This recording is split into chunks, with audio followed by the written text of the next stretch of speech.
everyone, and welcome to today's Wellness Watch session. Today's session was originally from Season 1 of Wellness Watch and was recorded on Learn It Live, our live learning platform. If you have any questions, please be sure to leave them in the comments below, and please do also like and subscribe to our channel so that you can get more herbal medicine, health, and wellness related content. I hope you enjoyed today's session on options beyond meat.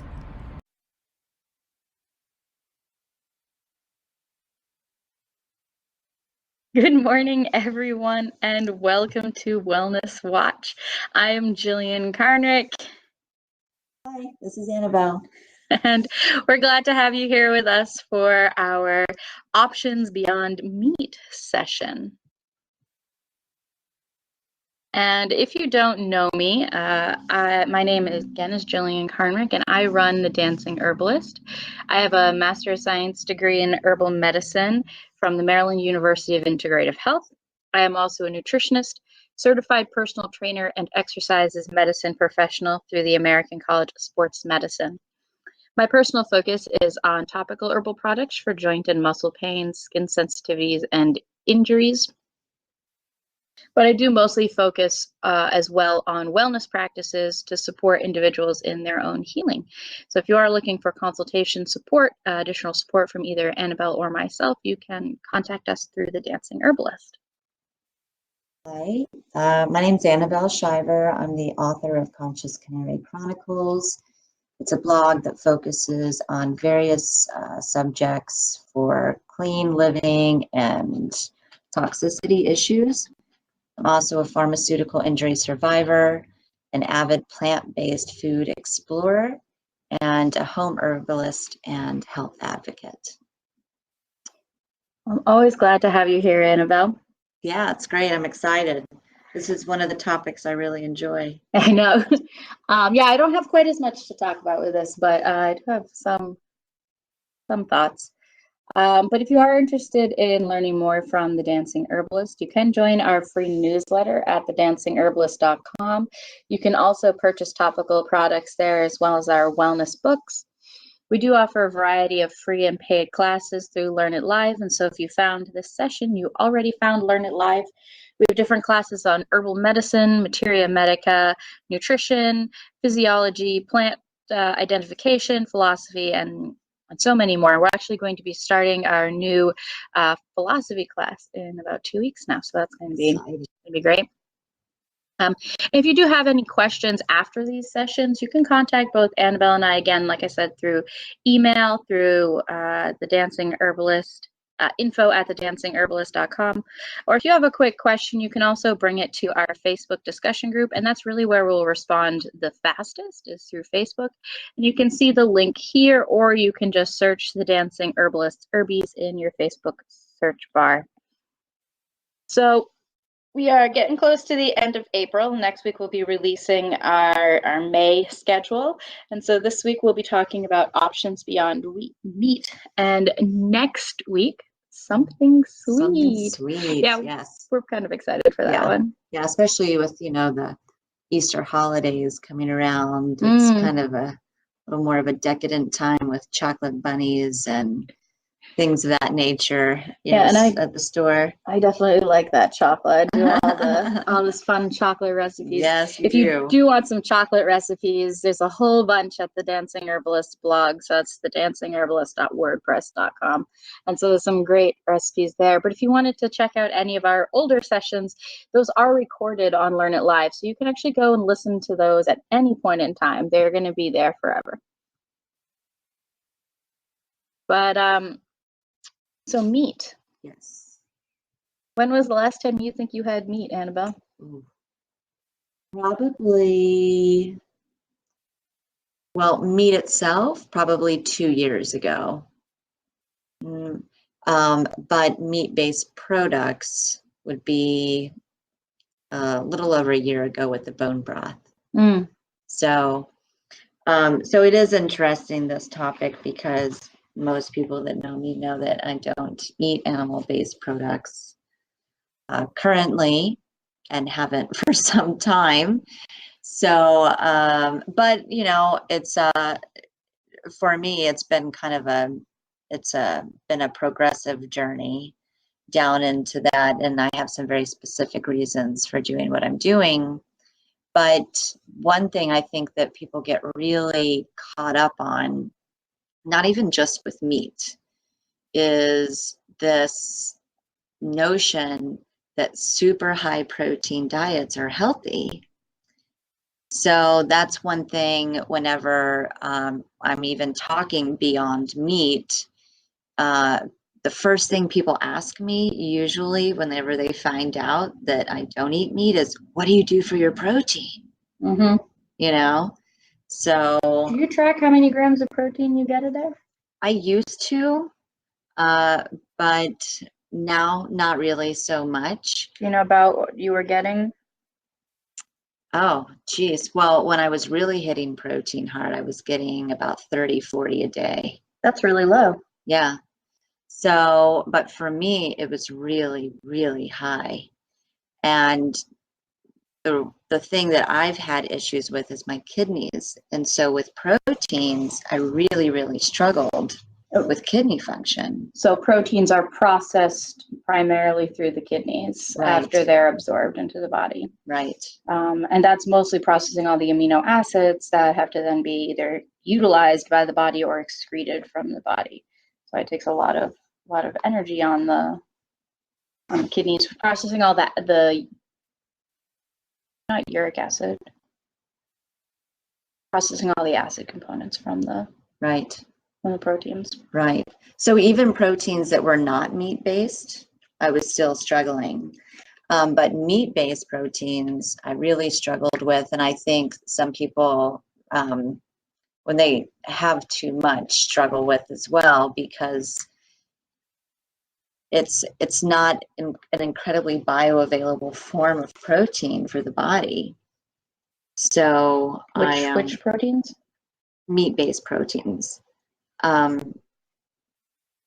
For someone that is dealing with chronic illness the way I have, and like you were just saying with the kidneys, I have to be really careful to make sure my body is not stressing to try and digest, because I need that energy reserve for the body to kick into healing. So I think, meat and protein in general is just such an individual journey for people. I definitely agree, because for most individuals, proteins from animals are considered to be more bioavailable because they've already been digested they've been plant proteins that have already been digested into a manner that is absorbable and utilizable. That's not a word. Usable. Right. Available right. To use by other animals. I mean, we are animals. Right. But they can be much harder on the system, just because they do have that more acidic components to them. Versus plant proteins in general are considered to be harder to digest by humans because we lack a lot of the enzymes needed to break down cell walls of plants. Right, especially cellulose. Our bodies, don't really handle cellulose very well. That's why a lot of people juice. Yes, but still juicing doesn't always break, depending on the quality of your juicer, it doesn't always break down those cell walls. Right. Still. Right. But yeah, juicing is definitely an option. If you are going for proteins from plant sources, I think juicing can be necessary. Even though a lot of things you juice are not necessarily the higher protein containing plants. Right. Not always, but right. Because you're not going to go juice your lentils. Right. Exactly. But it's really interesting because we talk about our own individual journeys, and you just have to see where your body's at, and you have to be intuitive.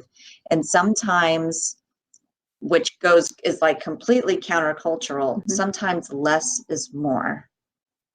Meaning sometimes calming things down and going, easy. Definitely. Because most people, myself included, previously, I would hit hard. I would try to pack in the protein. I would try and do all of these things, thinking I was helping myself to get better. But what I really needed to do was just relax a little bit and take things easy. And this is definitely a societal thing too, because Mm. especially in the United States, we have a culture of excess. Yes. So we need lots of everything. Right. We can't get enough of anything. Versus a lot more Eastern cultures have a culture of deficiency. Right. So a lot of them, let's say the hip philosophies around health and wellness these days come out of the East, so to say.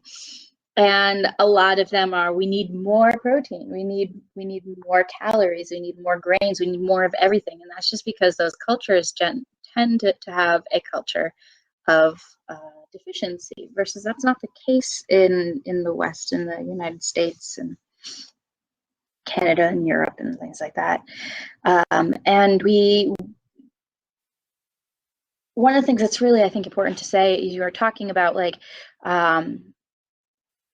going too fast and getting too much of something. And calming the system down is really what's needed.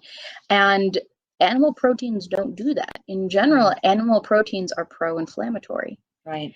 And so one of the big things that we all have an issue with in the United States, I'd be surprised to find someone that doesn't have some kind of inflammation going on. Absolutely. I mean, we all have things that are causing inflammation in our bodies. And I always talk about how you have different sources of inflammation, different things that will stimulate the immune system, because not only is food going to stimulate the immune system and injury is going to stimulate the immune system, but also stress will stimulate the immune system and cause inflammation.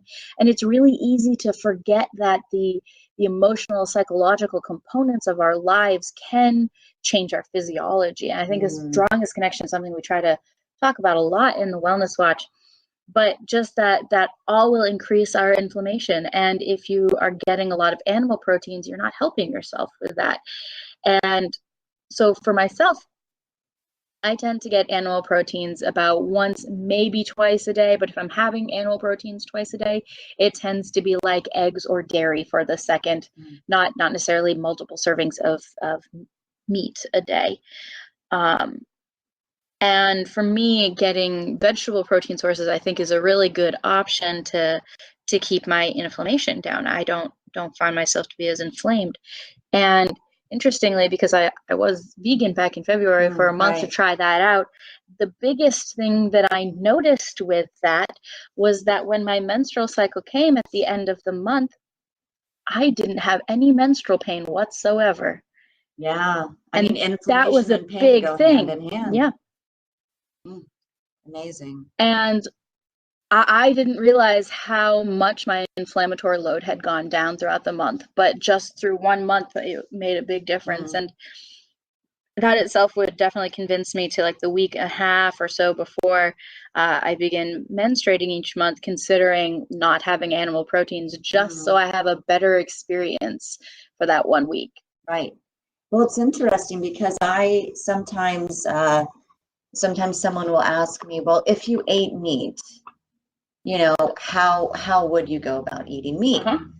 And my response is, if I ever introduced meat back into my diet, which I don't ever know what I'm gonna do, I just go with how it flows. I would get local, sustainable, clean meat, but I would actually probably focus on things like having liver or things of that nature. I would do organ meats, and I would do seafood meat, which would be difficult to find clean, but I still would I would still incorporate something along those lines, and I would eat it in a small amount at the very end of the day, and I would eat it no more than 3 times a week. So that's how I would return to a meat-based diet personally. But I mean, even talking about seafood, that's also one big source of protein for me. I don't eat seafood, but I do see veggies. Mm-hmm. And I think whenever Can you talk about what sea veggies are?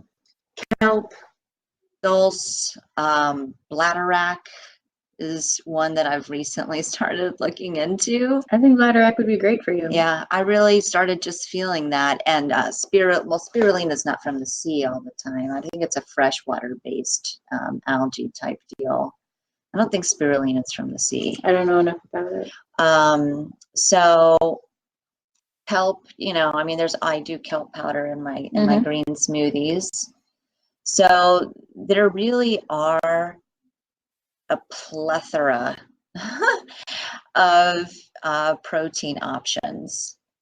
Myself right now, I don't do a lot of proteins just in general anyway. I've cut nuts and seeds out, as you know, but I'm also going through a healing protocol.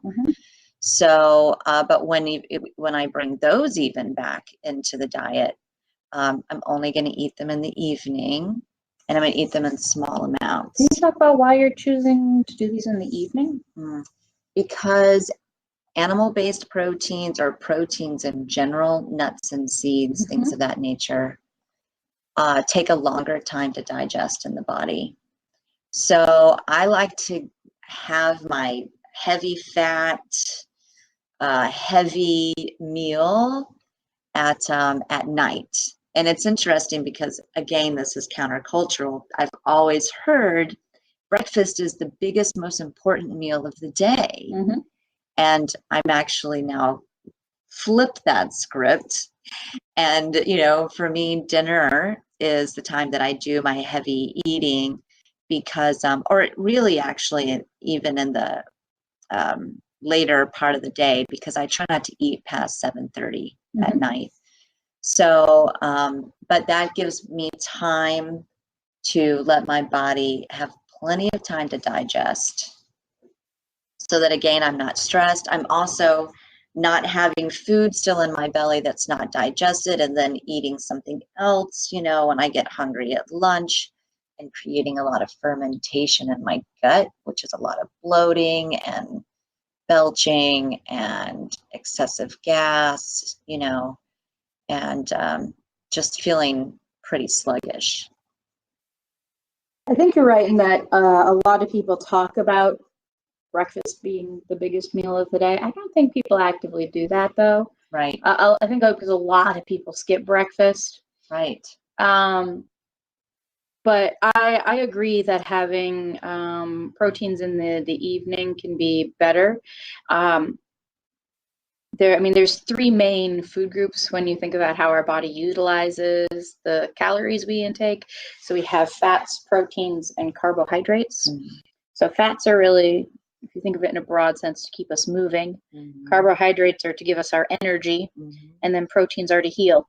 Right. And regenerate cells. Exactly. And that's what our bodies do while we're sleeping. And we just, like you said, to not eat too late, because really with the proteins, it takes the time to break down in the digestive system. So you do need a few hours after you eat, because once you start to go to sleep, your digestive system slows down. Even though your body is starting to utilize all the proteins as you sleep, your digestive system doesn't work as well once you've gone to sleep. So having that window, like you talk about, is definitely necessary to utilize the proteins you're actually digesting. Well, utilizing them, but then also, doing that in the evening. One thing that really impacted me with a meat-based diet was spectrum issues and sensory issues and cortisol spikes. So if I would eat meat at night, I would end up being, having insomnia and not going to bed until 2 or 3 in the morning. Yeah, because that stress response, the same increase in inflammation, that same stress response you can get from eating meat would increase cortisol, and cortisol is supposed to be high in the morning. Right. And our melatonin levels raise at night, as we talked about this. Did we talk about this 2 weeks ago? I think so. Recently we talked about this. but yeah, really that keeping that balance. So that may be if you are having trouble sleeping and you think it's due to the food you're eating, maybe you should be considering having proteins in the morning. Right. Or if you're having a hard time waking up in the morning, that may also be a reason to have proteins in the morning. And with all of these things, it's really pay attention to your own body, Really because is. not everyone, even in your own family, is going to have the same experiences of these things. And that's kind of, that makes it hard to cook for a whole family. But really, the best way to experience your own health is to pay attention to your body and make adjustments that suit you. Right. And to be empowered and able to make those adjustments can be really the hard part. But start one thing at a time and just start paying attention and journaling about Mm-hmm. about what you're doing. Yeah, it's really interesting. And I think, it always comes back to that. I love when you were talking about the East with the deficiency and the West with the excess, because we always talk about balance. And it really is. It's really an immense, it's an immense process of learning to be mindful of keeping the balance, because I think we get really far away from the notion that while food is we're blessed to have food that we can enjoy and spices and the ability to just go cook a meal. We have a lot of amenities, so to speak, in our culture.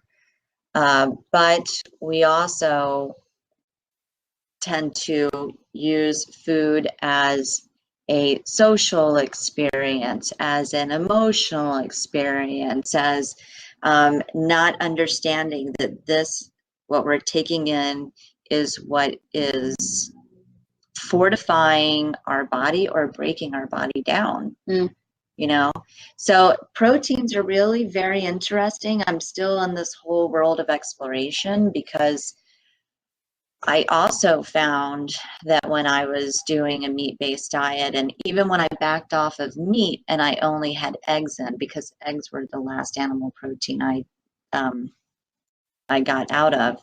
So one thing that I really struggled with was fatigue and energy levels. Yep. And what I would find was that proteins would give me an energy boost.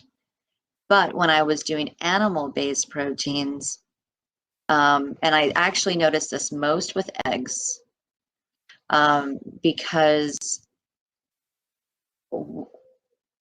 it was almost like a synthetic energy, almost like drinking coffee. And it would burn out.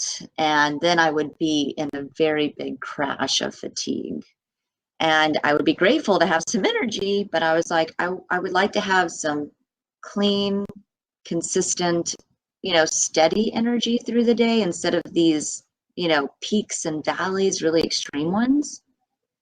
And so what I noticed was, when I started getting the bulk of my protein from fruit, is whenever I started having more consistent and even energy. So, can I tell you some interesting things about what you experienced, Annabelle? I want you to. You know I do. So you're actually looking exactly at an alternative pathway of the Krebs cycle. Oh, this is great. I love this. So the Krebs cycle it's a very chemical process that happens within our body. You can look it up. It's very chemistry oriented. Doesn't matter too much for this conversation. But generally what happens with the Krebs cycle, it's how our body makes ATP. Right. ATP is those molecules that help us with our energy. So that's how we get energy, is through the Krebs cycle. It's how it's created. The Krebs cycle is designed to use sugars. Okay, so sugars are our carbohydrate molecules, right? Right. So if you don't have enough of those sugars, of those carbohydrates, there is an alternative pathway to the Krebs cycle. So think of the Krebs cycle as a circle. It's a circle. And let's say at 12 o'clock, just for easy sake, that's where the carbohydrates enter the circle. If you don't have any carbohydrates entering the circle, at 4 o'clock, proteins can enter the cycle. So if there's no carbohydrates, proteins will take that alternative route and create energy, but not as much. Right. This is exactly what you're experiencing. So when you added those sugars in, you were restarting at 12 o'clock and could complete the cycle normally again. Right. So that's exactly what you are experiencing. I had no idea. I knew it was ATP related. Yep. Because actually I had noticed that I had a very difficult time with animal proteins, but I went back and forth for a long time trying to, as you know, get them in small doses because I, had felt that I was causing myself detriment by not doing so. But it just never worked out that way. And at some point, I just had to say, I have to go with what my body is saying here. Yep. And the interesting part of it is that I had seen this doctor, and they had told me, they said, you must generate some ATP. Like, your ATP is so in the tank that it's, it's very, you're in a very dangerous situation. And that's why it was noticeable that you weren't entering the cycle at the right time, because the average person has enough that they're not going to notice that slight difference. So I think that really plays into people that have chronic fatigue syndrome. Definitely. So that could be revolutionary for someone to understand how they can help generate cellular energy, because nutrition is healing, very much healing, or harming, but depending on how you do it, energy is the healer. So we have to keep that energy going. And I remember this was years ago, and I didn't have any idea about any of this stuff. And I asked the doctor, I said, well, what happens if I don't, what's this ATP thing, that you're talking to me about? And he said, if you don't generate ATP, he said, you're just going to cease to exist. Your body you'll just die, So I was like, okay, so this ATP thing is really serious. Yeah. And that's why I stuck with eggs for so long. But it's very interesting, when we talk about how ATP is generated. And I think when you're someone who has a very long-term cellular illness or something like cancer, that this is a cycle to really pay attention to. Yeah, and this is done at a microscopic level. I mean, the average person is never going to experience anything like this with ATP shortages. This is what normally happens in a mitochondria of the cell. So you think of a cell, how small it is, and a mitochondria is even smaller. These are happening tiny, tiny bits inside of the mitochondria even. And yeah, the average person is never going to have that. But if someone has these serious, serious illnesses and this long-term cellular damage, as you're talking about, this can be an important thing to pay attention to. And talking about how animal proteins can cause fatigue, they really can, because we talked about, which is interesting, because we just said having a hard time sleeping after after having animal proteins. So, but it really can go either way, and this is part of pay attention and see how your body does, because it takes more energy. It doesn't take more energy. It takes some energy to process the animal proteins. It takes more energy to absorb them and to utilize them. But that stress response and calming down the inflammation, that's really where the energy comes in, and they can be tiring to eat animal proteins. So if you are noticing, if you're having a large animal protein meal and feeling tired after, it's just something to pay attention to and see if that's where you need to make the changes. Right. It's really interesting. I think, you really touched on it when you talked about our society and our culture. I think one thing I would advocate for, at least in our culture, in this Western society, is that people slow down and do a little less. You know what I mean? A little less. But I very much, when I was eating a heavy meat-based diet, I ate meat, 3 times a day, usually.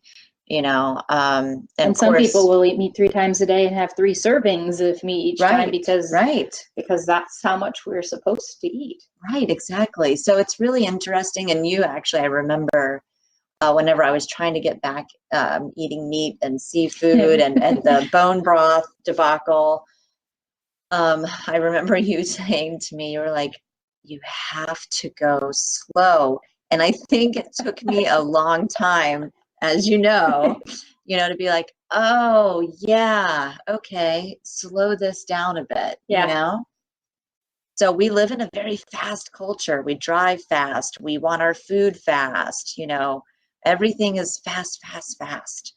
So for me, I think one thing that Beyond Meat has given me is that it's really simplified my diet. Yeah. It really has. And I've really learned about being seasonal. And it's interesting in that, nature really provides everything we need. Think about winter. What's one of the winter crops? Oranges, citrus. It's there in the winter for us to consume heartily through the winter because our body needs more of that to get through the winter. It's true. That's definitely true. So I would also pay attention if I were a meat eater to just the cycle of nature and make sure you're staying in there, and make sure that you're not eating factory farmed meat. I think the cortisol levels and things of that nature are even worse. Yeah, and I think a lot of that is because the antibiotics and pesticide resistant and the stress of these animals not being able to graze, walk around. If the animal is stressed, you're eating their stress hormones. Exactly. So, and it's interesting when we're now mentioning hormones because I found that with extreme hormone disruption, meat really, really could throw me over the edge. And even when we talk about neurotransmitters, this is why I reacted to the bone broth. You can have issues with hypersensitivity to GABA or things like that. What is GABA? Well, it's a neurotransmitter. You would probably describe it better. I don't work with GABA. That's not something I... Oh, well, just like we generate serotonin and dopamine in primarily our bellies and not our brains. Most of our neurotransmitters are in our bellies. GABA is another one of those. But I think it's important to say in this culture, because it is so prevalent, that this is probably more of an issue that people don't really pick up on, because a lot of people are on over-the-counter or pharmaceutical medications, and they really disrupt these hormones. They disrupt sodium blockers. They disrupt calcium utilization.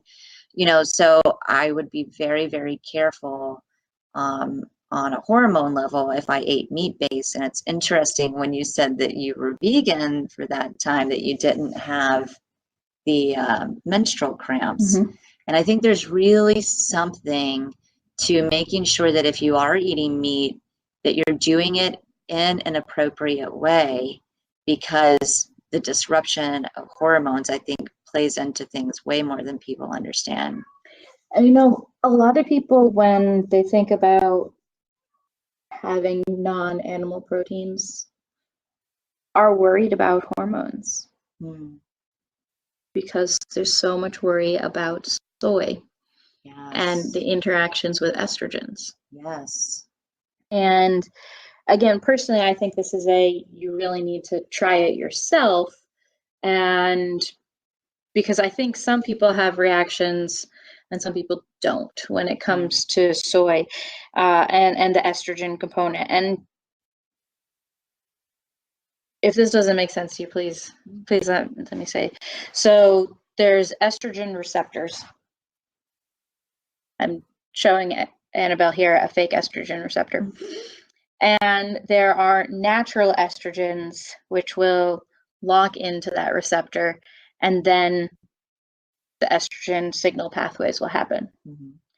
There are then plant-based estrogens, which are, let's call them fake estrogens, for they're not fake estrogens, they're real estrogens, but they can block those receptors. And sometimes, depending on the fake estrogen kind, will stimulate that receptor still, and sometimes it won't stimulate the receptor, but instead block the regular estrogen that would normally stimulate it from entering. So depending on the individual estrogens, the individual receptors, and your signaling pathway, sometimes plant-based estrogens will stimulate your estrogen pathways, and sometimes they will actually reduce your body's ability to stimulate those estrogen pathways. So it really is person-specific and plant-specific, and it's not all estrogens in soy will do this, and some will, and some won't. So it's really try it for yourself and see how it goes with estrogens, because there is a lot of worry that it'll either overstimulate the estrogen pathway or understimulate the estrogen pathway, and it really can go either way. That's very interesting. Soy is a very interesting debate in the Beyond Meat, discussions that I've had with people. I myself don't eat soy. I don't foresee myself eating soy. I have, I've anytime I've gone and tried going back to it, it's always been an issue. But it's interesting because I feel like, everything we have interplays. All of the minerals interplay. They're interdependent on each other, the neurotransmitters, the hormones. So everything goes back to that place of balance that we talk about. And that's why I love modulators. I love things that modulate our system and help it stay in sync. Can you describe what modulate means? Modulate means to regulate, basically, is the only way I can. So sometimes cause it to go up and sometimes cause it to go on, depending on what's needed. Right. That's why I love apple pectin as a gut modulator. It's going to clean everything and put it in the balance that we need. So, I think it's funny, we kind of come to this usually at some point, but because this is Dancing Herbalist, I think making sure that you have some good hormone modulating methods that you keep in your repertoire. So if you do end up, wanting to go out and have soy or what have you, you can keep your system from getting overwhelmed or deficient. Now, for myself, I've never really noticed an issue with soy.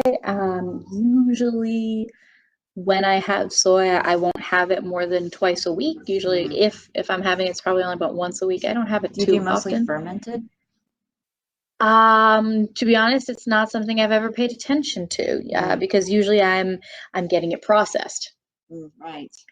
So on occasion, I will have tofu, but other times I will have soy milk. But for me, I actually find soy milk to be very satisfying to my body. I feel it's very fulfilling in a way that that when I'm not having a lot of dairy, I feel it satisfies me in that heaviness of dairy that I don't get from other alternative dairy sources.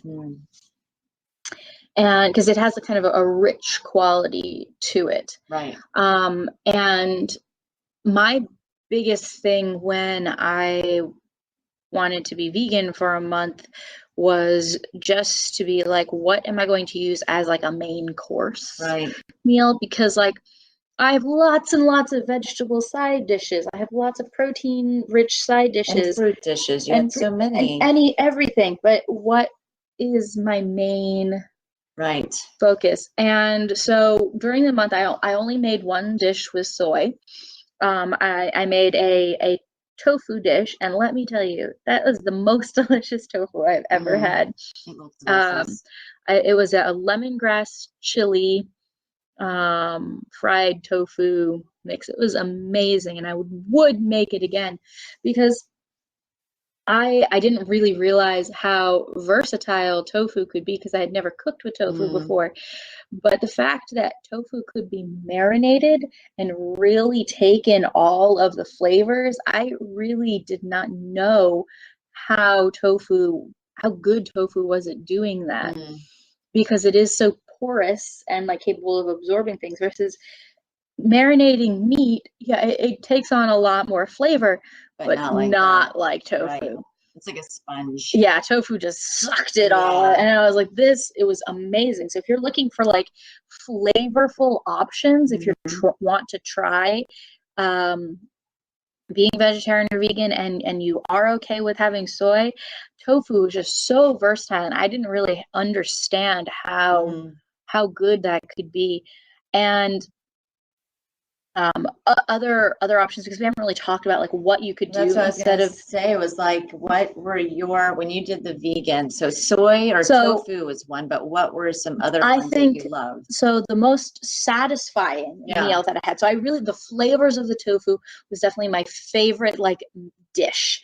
It was lovely flavors. It looked beautiful too, because I had lots of colorful veggies in it and everything. But I want to say the most satisfying meal that I made was the pea soup.